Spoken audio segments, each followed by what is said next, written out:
Welcome back everyone. स्वागत है आपका पीएनसी के इस वीडियो लेक्चर सीरीज़ में। इस वाले वीडियो लेक्चर में मैंने आपके लिए क्या प्लान किया हुआ है, मैंने इसके पहले ना आपको कंसेप्ट डिलीवर कर रखे हैं। अब इसमें मैंने कुछ क्वेश्चंस लिखे हुए हैं, इस क्वेश्चंस का मैं आपको सॉल्यूशन देने वाला हूँ। ये सारे के सारे क्वेश्चन एग्जाम में आने वाले क्वेश्चन है और बढ़िया लेवल के क्वेश्चन है। आपको ये क्वेश्चन मेरे साथ इसी वाले लेक्चर में सीखने हैं भाई। आपको मेरे साथ प्रॉपर प्रैक्टिस करते रहना है। ये एक सेशन सिर्फ आपकी प्रैक्टिस के लिए होने वाला है, ठीक है। तो यहाँ पर मैंने 1, 2, 3 करके 3 क्वेश्चंस लिए हुए हैं। आपको ये तीनों क्वेश्चंस का सॉल्यूशन मैं इस वाले वीडियो लेक्चर में देने वाला हूँ, लेकिन आपको ऑनेस्टी बरतनी पड़ेगी और आप जानते हैं हम लोगों कैसे बरतते हैं। चलो कोशिश करते हैं। मैं आपके लिए अभी क्वेश्चन 1 पढ़ूंगा, उसे एक्सप्लेन करूंगा। जब मैं क्वेश्चन 1 आपको एक्सप्लेन कर दूँ, जब क्वेश्चन समझ जाओ, वीडियो आप पॉज करेंगे और उसे सॉल्व करेंगे। सॉल्व करने के बाद आप आंसर कमेंट सेक्शन में मेंशन करेंगे। This is your first job, okay. चलिए मैं क्वेश्चन पढ़ रहा हूँ, क्वेश्चन सुनिएगा। In a circus there are 10 cages for accommodating 10 animals. Out of these 4 cages are too small for 5 of the animals. In how many ways will it be possible to accommodate in 10 cages? एक बार explain कर देते हैं, ये तो मैंने पढ़ा अभी। वो कह रहा है कि हमारे पास एक सर्कस में 10 केजेस हैं और 10 एनिमल हैं, मतलब कि 10 पिंजड़े हैं और 10 जानवर हैं। हम लोग को उन 10 जानवरों को 10 पिंजड़ों में डालना है, ठीक है। वो कह रहा है हम डाल देते और अरेंज करके चले आते, लेकिन दिक्कत क्या हो गई कि जो 4 केजेस है ना वो छोटी हो गई 5 एनिमल के लिए। तो जो 4 केजेस हैं वो 5 एनिमल के लिए छोटी हैं। अब अगर आपको वो 10 एनिमल को 10 केजेस में डालने हो तो उसके क्या पॉसिबल वेज होंगे, ये 4 ऑप्शंस लिखे हुए हैं।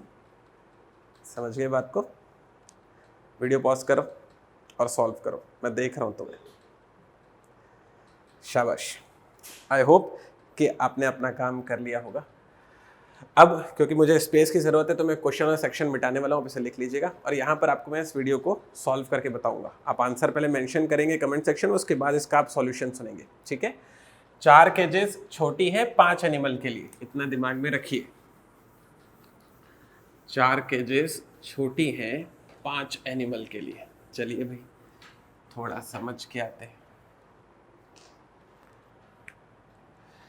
तो 1, 2, 3, 4, 5, 6, 7, 8, 9, 10. 1, 2, 3, 4, 5. 1, 2, 3, 4, 5. चलो मैंने क्या किया, अगर आप थोड़ा सा गौर करोगे तो 1, 2, 3, 4, 5, 6, 7, 8, 9, 10. 1, 2, 3, 4, 5, 6, 7, 8, 9, 10. मैंने आपके लिए क्या किया है कि 10 केजेस बना दिए, ये रही वो, और 10 एनिमल्स बना दिए, ये रहे वो। तो मैं क्या करने वाला हूँ, 10 केजेस में 10 एनिमल्स को बिठाने वाला हूँ। तो 10 केजेस को 10 एनिमल्स को 10 केजेस में बिठाने के 10 फैक्टोरियल वेज हो सकते थे। मैं 10 फैक्टोरियल लिख देता, आंसर आ जाता। लेकिन दिक्कत ये हो गई कि उसने कंडीशन डाल दी। कंडीशन ये डाली थी कि 4 cages are too small for 5 of the animals. मतलब ये है कि ये 4 केजेस छोटी हैं और ये 5 एनिमल बड़े हैं। अब आपको दिखाई दे रहा हो कि ये जो 5 जो एनिमल बड़े वाले हैं, ये वाले जो 5 एनिमल जो बड़े वाले हैं, आप इनको, इन 5 एनिमल को इन 4 केजेस में फिट नहीं करवाओगे। कैसे डालोगे? गड़ी करके अंदर डालोगे, कहीं नहीं जाएगा ना उसके अंदर। पॉइंट आ गया समझ में? तो आपको ये 5 एनिमल को ये 4 केजेस में आप नहीं डाल सकते।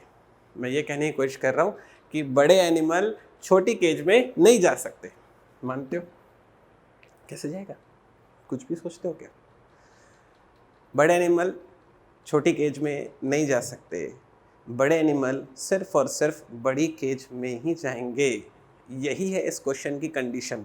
और आप अगर मेरे साथ प्रॉपर बने हुए होगे ना सीक्वेंस में, देन यू विल रियलाइज कि मैंने इसके पहले आपको बताया था कि पीएनसी का की पॉइंट होता है सबसे पहले कंडीशन को हिट करना।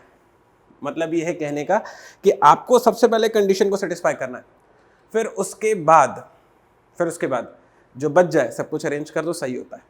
ये वाली बात आपने मेरे से इसके पहले लेक्चर में सुन रखी होगी।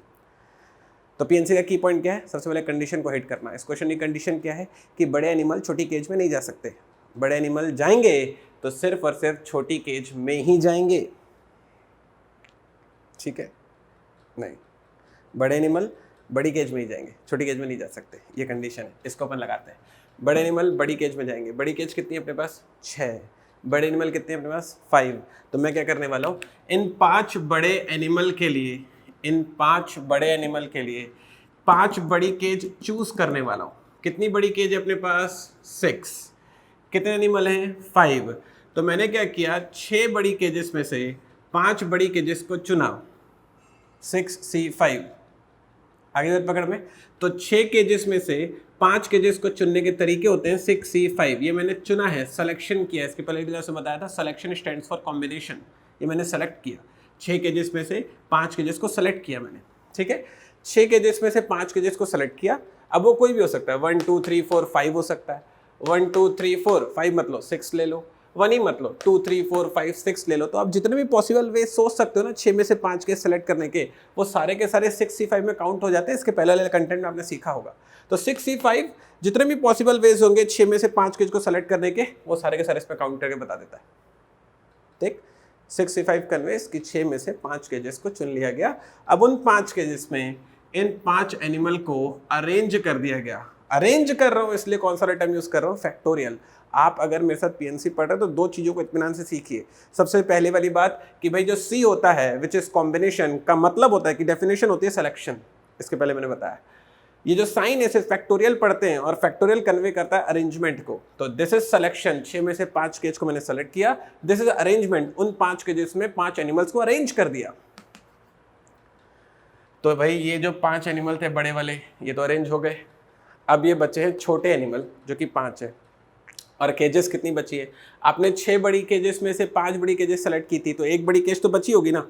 एक वो बड़ी केज जो बची हुई है और साथ में ये 4 छोटी केज, तो टोटल कितनी केज हो गई? 5। We have 5 cages and we have 5 animals. ठीक है कि बड़ा एनिमल छोटी केज में नहीं जा सकता, लेकिन जो छोटा एनिमल है वो तो बड़ी केज में जा सकता है ना। उसको तो बड़ा घर मिल गया, खुश हो गया वो बहुत। तो सीन क्या है? सीन ये है कि अपने पास 5 केज है, एक बड़ी वाली 4 छोटी वाली, और हमारे पास 5 एनिमल है, 5 छोटे वाले। छोटे वाले एनिमल बड़ी वाली केज में जाने दो ना। क्या होता है? 5 एनिमल 5 केज अरेंज करना होगा, 5 फैक्टोरियल। ये है इसका सॉल्यूशन। और जैसे ही आप इसको मल्टीप्लाई करोगे तो आपको मिलेगा 86400। ये होने वाला है इस क्वेश्चन का answer. Answer B is absolutely right. आप इत्मीनान से देखो, कहीं भी डाउट हो आपको, आप मुझसे कमेंट सेक्शन में बिल्कुल डिस्कस करो, ठीक है? ये हो गया एक बढ़िया क्वेश्चन। आप ऐसे क्वेश्चन अपने एग्जाम में एक्सपेक्ट करो भाई। कंफर्टेबल? चलिए अब हम लोग चलने वाले हैं क्वेश्चन नंबर 2 की तरफ। मैं क्या करने वाला हूँ, मैं आपके लिए अभी क्वेश्चन नंबर 2 रीड करने वाला हूँ। उसके बाद उस क्वेश्चन नंबर 2 को एक्सप्लेन करूँगा। मेरी सलाह है आप क्वेश्चन नंबर 2 समझेंगे और खुद से सॉल्व करेंगे, ठीक है? ऑनेस्टी बरतेंगे। क्वेश्चन नंबर 2 सुनिए, सवाल क्या है। कहता है in how many ways are there to arrange the letter of the word garden with the vowel are in alphabetical order. बोल रहा है कि एक शब्द है, जो शब्द है वो है गार्डन। आपको इसके वर्ड को अरेंज करना है। तो कितने हैं भाई? 1 2 3 4 5 6, 5 लेटर्स हैं, सॉरी 6 लेटर्स हैं। इसको अरेंज करना 6 फैक्टोरियल, 720 तरीके हो सकते थे। लेकिन कंडीशन आ गई ना, कंडीशन ये आ गई कि वॉवेल्स किस में होने चाहिए? अल्फ़ाबेटिकल ऑर्डर में होने चाहिए। Vowels should be in alphabetical order, ये है कंडीशन। तो आपको ये कंडीशन को सेटिस्फाई करते हुए आंसर बताना है। ये रहे उसके 4 option, A B C D, ये इसके 4 ऑप्शन हैं। वीडियो पॉज करो, ईमानदारी से आंसर निकालो और उसे कमेंट सेक्शन में डालो। करो करो करो करो करो, बिल्कुल करो। नहीं सॉल्व करोगे तो चीज़ें कैसे आएंगी? सॉल्व करोगे तभी तो चीज़ें मिलेंगी, ठीक है? सॉल्व किया आपने? चलिए, आई होप कि आपने सॉल्व करके आंसर कमेंट सेक्शन में डाला होगा। इसके पहले जितने भी बच्चों ने आंसर कमेंट सेक्शन में डाले हैं, आपने नोटिस किया होगा मैंने सभी को रिप्लाई किया है, क्योंकि मैं वहाँ पर एक्टिव हूँ आपके लिए। आप भी थोड़ा सा एक्टिव होइए अपने लिए, मेरे लिए नहीं, अपने लिए हो, ठीक? चलिए इसे सुनते हैं। अब मुझे एक वर्ड गिवन है गार्डन। मुझे क्या करना है, इस गार्डन वर्ड के लेटर को अरेंज करना है। गार्डन वर्ड के लेटर को मैं अरेंज करूँगा, लेकिन कंडीशन ये होनी चाहिए कि जो वॉवेल है वो अल्फ़ाबेटिकल ऑर्डर में होने चाहिए। आप पहले इस भाषा का मतलब समझिए कि वॉवेल अल्फ़ाबेटिकल ऑर्डर में होने का मतलब क्या होता है। पहले तो आप इसे समझिए। वॉवेल अल्फ़ाबेटिकल ऑर्डर में होने का मतलब होता है कि अल्फ़ाबेटिकली, अभी सिर्फ वॉवेल की बात कर रहा हूँ ना, और वॉवेल होते हैं ई आई ओ यू। इसमें वॉवेल कौन कौन है वो देख लो। वॉवेल है उसमें ए और ई। अल्फ़ाबेटिकली कहने का मतलब है जब मैं ए बी सी डी लिखता हूँ, A B C D F G जब मैं लिखूँगा, तो अल्फ़ाबेटिकली जो ए है वो ई से पहले आता है। क्योंकि अल्फ़ाबेटिकली ए ई से पहले आता है, इसीलिए वो जो कंटेंट है ना कि ए अल्फ़ाबेटिकली वॉवेल में ए ई से पहले आता है, इसीलिए मेरे को इसके अरेंजमेंट में हमेशा ए को ई से पहले मेंटेन करके रखना है। ठीक है, मुझे इसके अरेंजमेंट में ए को ई से पहले मेंटेन करके रखना है, यही होगा अल्फ़ाबेटिकल ऑर्डर। अब अगर आपको ए को ई से पहले मेंटेन करके रखना है तो कुछ पॉसिबल केसेस आपको सोच के बताता हूँ। जैसे मैं क्या करूँ, टोटल 6 है तो ये 6 प्लेस क्रिएट कर दिया। अब यहाँ पर ए को फिक्स कर दूँ। अब इन 5 जगह में ए कहीं भी आता रहे तो वो 5 लेटर बच्चे, उनका अरेंजमेंट हो जाएगा 5 फैक्टोरियल, टोटल तरीके हो जाएंगे 120। ठीक है, अब ये जो है स्पेस बनेगा। अब ए को यहाँ पर फिक्स कर दिया। अब इस वाली जगह पर ई नहीं आना चाहिए। क्यों सर? अगर आपने ई लगा दिया यहाँ पर तो जो ई है वो तो ए से पहले हो जाएगा ना, लेकिन अल्फ़ाबेटिकली ई तो ए के बाद में आता है ना। पॉइंट समझ रहे हो आप? तो अगर मैंने जो है ये कर दिया तो गलत हो जाएगा, इसलिए ई को रोक रहा हूँ। ई को रोकूंगा तो टोटल 6 लेटर थे, ए और ई तो फिक्स हो गए, बच्चे होंगे 4 लेटर। एग्री? अब इस वाली जगह पर जी आर डी ई एन, ठीक है, अब वो लेटर टोटल यहाँ पे 5 लेटर बचे हैं ना। ठीक है, ए तो फिक्स हो चुका है ना, टोटल 6 हैं, 5 लेटर बचे, ए फिक्स हो चुका था। तो यहाँ पर उन 4 लेटर में जी आर डी एन में कोई भी एक लेटर आपने लिखा होगा, कोई भी एक लेटर लिखने के तरीके होंगे 4, क्योंकि 4 लेटर है। फर्स्ट वाले वीडियो में सिखाया वाला कंसेप्ट। तो वो लेटर जो यहाँ लिख चुके होंगे वो यहाँ पर नहीं आएगा। तो यहाँ पर 5 लेटर लिख सकता था, लेकिन वो एक लेटर जो इन चारों में से यहाँ पर लिख चुका हूँ वो यहाँ नहीं आएगा, तो फिर से होंगे 4 तरीके। अब यहाँ पर जी आर डी ई एन में कोई भी आता, लेकिन वो नहीं जो यहाँ लिखा था और वो नहीं जो यहाँ लिखा था, तो इसके होंगे 3, इसके होंगे 2 और इसके होंगे 1। ठीक है, इसको मल्टीप्लाई करोगे आप 4 × 4 × 3 × 2 × 1, तो 4 4 जा 16, 16 जा 48, 48 96। समझ गए? अब जैसे मैंने ए को सेकंड, पहले फर्स्ट वाली पोजीशन पर फिक्स किया, फिर सेकंड वाली पोजीशन पर फिक्स किया, फिर ऐसे थर्ड वाली पोजीशन पर फिक्स करूँगा और इन दोनों पर ई आने नहीं दूंगा, फिर फोर्थ पर फिक्स करूँगा, फिर 5 पर फिक्स करूँगा, लास्ट में फिक्स नहीं करूँगा, नहीं तो फिर ई हमेशा ही पहले हो जाएगा।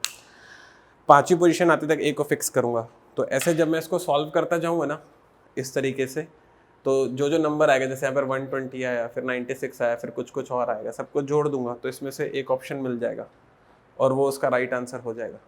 लेकिन तुम ये बात मानते हो, ये जो मैं कर रहा था अभी, यही तरीका बुक में गिवन है, अब बुक पढ़िएगा। ये जो मैं कर रहा था अभी, ये सुपर ट्रेडिशनल है, ये मुझे करना नहीं चाहिए। अब मेरी बात को मानते हो? मतलब अगर मैंने ये वाला जो है सॉल्व इस तरीके से इस क्वेश्चन को बनाया तो एग्ज़ाम में हो सकता है एक ही क्वेश्चन बने मेरे से और वो भी कहीं गलत हो जाए, मे बी। Got that? तरीका एकदम सही है से केसेस बना के सोचना, लेकिन इतना टाइम होगा क्या मेरे पास? आ रही और पकड़ में? तो मैं क्या चाहता हूँ, मैं चाहता हूँ कि मुझे बॉटम लाइन मिले। I need bottom line. सही है, कर नहीं सकता ना पेपर में, टाइम नहीं होगा, मुझे टाइम रहते काम करना है, तो ये तो मैं नहीं करूँगा। ठीक, ये तो मैं नहीं करने वाला हूँ। तो सवाल ये है कि सर आप क्या करने वाले हैं?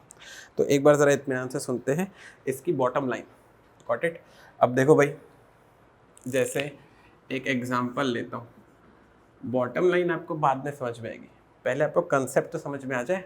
एग्जांपल के थ्रू कंसेप्ट बता रहा हूँ। मान लिया 3 लेटर है ए बी और सी। ठीक है, मान लिया 3 लेटर हैं ए बी और सी। मुझे क्या करना है, मुझे इन लेटर्स को अरेंज करना है। क्या करता हूँ, ए बी और सी करके जब ए बी और ई कर देता हूँ। क्यों? उससे वो ए और ई इस क्वेश्चन से रिलेट करेगा ना, तो आपको जल्दी आसानी समझ में आ जाएगा। तो अगर मुझे इन 3 लेटर्स को अरेंज करना होगा तो पहला तो तरीका ये हो जाएगा ए बी ई, दूसरा तरीका हो जाएगा ए ई बी, तीसरा बी ए ई, चौथा बी ई ए, पांचवा ई ए बी, छठा ई बी ए। अभी ना ये जो अरेंजमेंट है ना, ये 1780 बार इसके पहले तक की वीडियो में लिख चुका हूँ। अब आपको ना ये समझ में आना चाहिए कि हुआ क्या। ये 3 लेटर्स थे, ये 3 लेटर्स को अगर मुझे अरेंज करना होगा तो उसके 6 पॉसिबल वेज होंगे। आगे बात पकड़ में, ठीक। अब इसे सुनते हैं।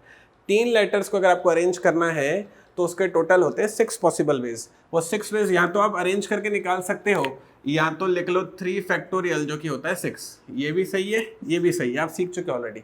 लेकिन इसमें एक नोटिस करने वाली बात है जो हमने नोटिस नहीं की अभी तक, वो अभी आपको नोटिस करवा रहा हूँ, वो सुनो। पॉइंट मेरा ये है कि अगर आप इन 6 पॉसिबल वेज में देखो, थोड़ा सा गौर करके देखो, तो आपको दिखाई देगा कि इसमें ना 3 तरीके ऐसे हैं, टोटल 6 तरीके हैं, उसमें से 3 तरीके ऐसे हैं जिसमें जो ए है ना, वो ई के पहले आता है। देखो इन 3 तरीकों में ए ई के पहले आपको दिखाई दे रहा होगा, और बाकी के जो 3 तरीके हैं उसमें ई ए के पहले आता है। देखो ये वो 3 तरीके हैं जिसमें ई ए के पहले है, यहाँ पर ई ए के पहले है, यहाँ पर ए ई के पहले है। तो what my point is, point ये है कि टोटल 6 तरीके हैं, 6 में से 3 तरीकों में ए आगे है और 3 तरीकों में ई आगे है। मतलब कि जब टोटल तरीके 6 हैं तो उनमें से आधे केसेस में ए आगे मिलता है और आधे केसेस में ई आगे मिलता है। नोटिस करते हो इस वाली बात को आप? ये तो कंसेप्ट था। गार्डन लिखा हुआ है, गार्डन में टोटल 6 लेटर्स है। अरेंजमेंट क्या हो जाएगा? 6 फैक्टोरियल। जैसे यहाँ पे था 3 फैक्टोरियल। 6 फैक्टोरियल की वैल्यू आपको कहा था, याद करके जाना पेपर में, 720 होती है, जैसे यहाँ पर होती है 6। इन 6 केसेस में, 3 केसेस में, 6 में से आधे 3 केसेस में ए आगे होता है और 6 के आधे 3 केसेस में ई आगे होता है। वैसे ही टोटल कितने केसेस हैं? 720। गार्डन को अरेंज करने के टोटल तरीके कितने? 720। 720 तरीकों में आधे तरीकों में 720/2 मतलब कि 360। 360 तरीकों में ए आगे होता होगा और बचे हुए आधे 360 तरीकों में ई आगे होता होगा। जैसे यहाँ पर मैंने आपको डिराइव करके दिखाया। मानते हो सारी बात को? तो मैं ये कहने की कोशिश कर रहा हूँ कि टोटल में से आधे केसेस में ए आगे है और आधे केसेस में ई आगे है। तो मुझे वो केस चाहिए ना, अल्फाबेटिकल ऑर्डर बोल रहा है वो, मुझे वो केस चाहिए ना जिसमें ए ई के आगे होता है, जिसमें ए ई के आगे होता है। तो ए ई के आगे टोटल 720 में से आधे मतलब कि 360 केसेस में होता है। 360 केसेस में होता है मतलब इसका आंसर क्या हो गया? सी हो गया। तो ये आप अपन डायरेक्ट सोच सकते थे। ये थी इस क्वेश्चन की बॉटम लाइन। आई होप कि आप इस वाली बात को समझे होंगे। लेकिन ये कंसेप्ट अगर मेरे को बनाना हो, क्या हो कि भाई अभी तो जैसे मान लिया 2 ही वॉवेल थे, तो फिर उस वक्त मैंने आधा आधा बना लिया। क्या हो कि 3 वॉवेल हो जाए, क्या हो कि लेटर सेम हो जाए। तो वो सारे केसेस हमको अभी इसी क्वेश्चन में सीखने हैं। तो बात को समझो, मैं क्या करने वाला हूँ, इसका आंसर हो चुका है 360, वो मैंने टिक कर दिया है। लेकिन आपको उसके फर्दर जब वो क्वेश्चन का लेवल एग्जाम में बढ़ाएं तब हम लोग को कंसेप्ट पता होना चाहिए ना। वो कंसेप्ट आपको देने वाला हूँ। तो देखो कंसेप्ट क्या है। कंसेप्ट ये है कि जब गार्डन लिखा हुआ है, यहां पर कंसेप्ट दे रहा हूं, सुनना। गार्डन लिखा हुआ है, गार्डन के लेटर्स को आपको अरेंज करना है जिसमें वॉवेल अल्फाबेटिकल ऑर्डर में होने चाहिए। तो कितने हैं वॉवेल? ए और ई, 2 वॉवेल हैं। अल्फाबेटिकल ऑर्डर में अरेंज करने के लिए, क्योंकि 2 वॉवेल थे इसलिए डिवाइड बाई कर दो 2 फैक्टोरियल। मान लिया उदाहरण के लिए गार्डन नहीं लिखा होता, गार्डनो लिखा होता, मान लेते गार्डन नहीं लिखा होता, गार्डनो लिखा होता, तो उस वाले केस में टोटल कितने तरीके हो जाते भाई? 7 फैक्टोरियल। क्यों भाई? क्योंकि 7 लेटर हो गए ना। अब तो गार्डनो मन से एक वर्ड ले, ढूंढने मत लगना कहीं। तो गार्डनो मन से एक लेटर ले जिसमें 7 वर्ड ले, जिसमें 7 लेटर है, तो उसका टोटल अरेंजमेंट क्या हो जाएगा? 7 फैक्टोरियल। लेकिन मैं ये कहने की कोशिश कर रहा हूं कि वॉवेल जब अल्फाबेटिकल ऑर्डर में चाहिए हो गार्डनो के लिए, अगर वॉवेल अल्फाबेटिकल ऑर्डर में चाहिए तो उसमें वॉवेल हैं कितने वो देखो ना तुम। वॉवेल कितने मेरे पास? 1 2 3, आई हैव 3 वॉवेल्स। 3 वॉवेल हैं तो आप कर दो डिवाइड बाई 3 फैक्टोरियल। यही कंसेप्ट है। 2 वॉवेल थे, डिवाइड बाई 2 फैक्टोरियल। 3 वॉवेल होते, divide by 3 factorial alphabetical order में अरेंज करने के लिए। तो इसको सॉल्व करो तो 360 वही चला आएगा, और इसको सॉल्व करोगे तो 50-40 होता है, तो मेरा ख्याल आएगा 25-20। समझ गए? और अगर सर रिपीट हो जाए कोई वॉवेल तो बिल्कुल वैसे ही जो सीखा है उसे लगा दो, क्या सीखा है, जितने भी वॉवेल हो उतने बार डिवाइड कर दो, और जो जो रिपीट हो रहा हो उतने बार उसको डिवाइड कर देना। Got it. जैसे मान लिया कि GARDENOO होता तो टोटल हो गए 8 फैक्टोरियल। वॉवेल कितने हैं मेरे पास, 3, तो उसके लिए आ जाएगा 3 फैक्टोरियल, और 2 वॉवेल सेम है इसलिए डिवाइड बाय 2 फैक्टोरियल। ठीक है, पॉइंट है क्या समझ में? तो ये इस तरीके से काम करता है। आइडिया एक्सेप्टेड, कंफर्टेबल है अपन इसमें? ओके ठीक है, तो ये हो गया क्वेश्चन नंबर 2 का सॉल्यूशन। आप इसे इत्मीनान से देखिएगा। हम लोग आगे बढ़ रहे हैं अब क्वेश्चन नंबर 3 की तरफ, लेकिन हम लोग जो है चीज़ों को मेंटेन करके चलेंगे।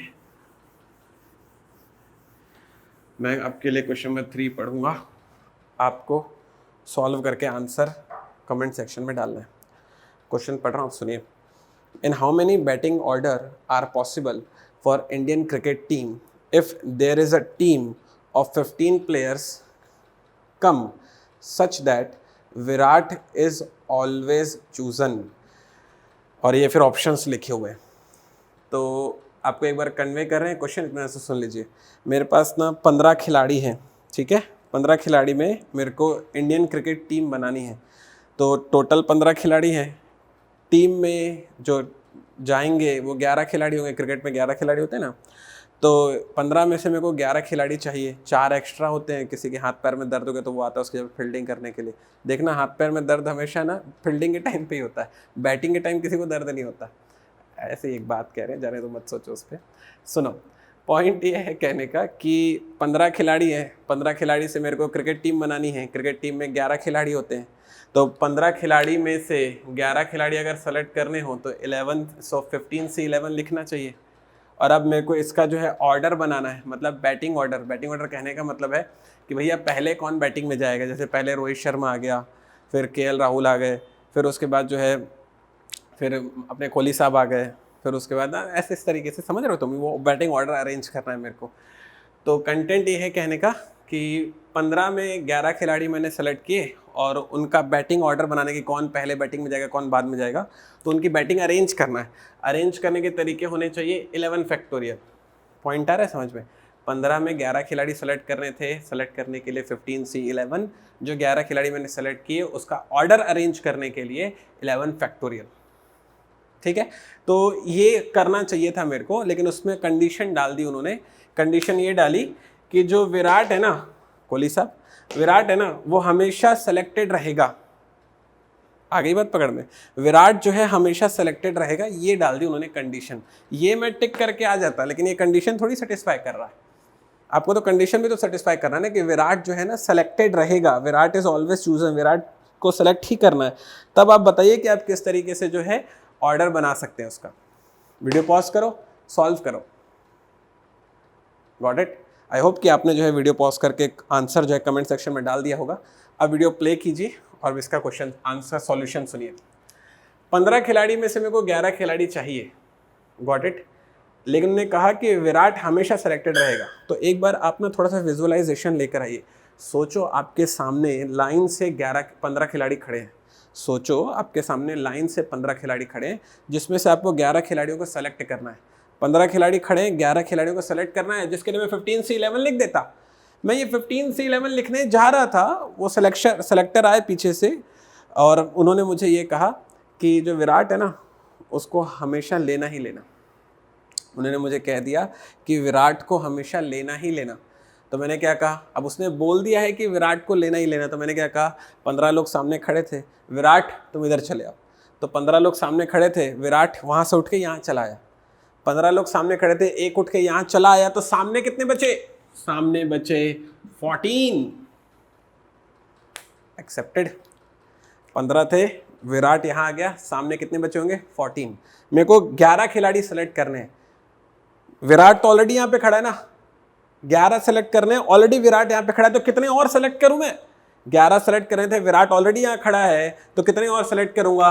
10। तो 14 में से 10 का सिलेक्शन होता है 14 से 10। अब लेकिन बात को समझना, आपने 10 का सिलेक्शन किया, विराट का सिलेक्शन उन्होंने करके दिया, खिलाड़ी कितने हो गए 11, और उसका जब आप बैटिंग ऑर्डर बनाओगे ना तो यहां पर 10 नहीं, क्या आएगा 11 फैक्टोरियल, क्योंकि जो उन्होंने सेलेक्ट करके दिया विराट, वो भी तो बैटिंग करेगा ना। मैच कैसे जीतोगे, उसकी बैटिंग नहीं करवाओगे क्या? तो ये विराट के लिए 11 फैक्टोरियल। तो 11 फैक्टोरियल के कारण आंसर हो गया इसका D. D is absolutely right answer. आप इत्मीनान से देखिए, कोई भी डाउट हो मुझे बिल्कुल डिस्कस करना, अपना आंसर कमेंट सेक्शन में बिल्कुल डालो, मैं उसे नोटिस कर रहा हूँ। आप थोड़े एक्टिव बने रहिए, आपको बिल्कुल इस वीडियो लेक्चर की सीरीज में मजा आएगा। जल्दी मिलते हैं और भी ब्यूटीफुल क्वेश्चंस के साथ। Stay tuned.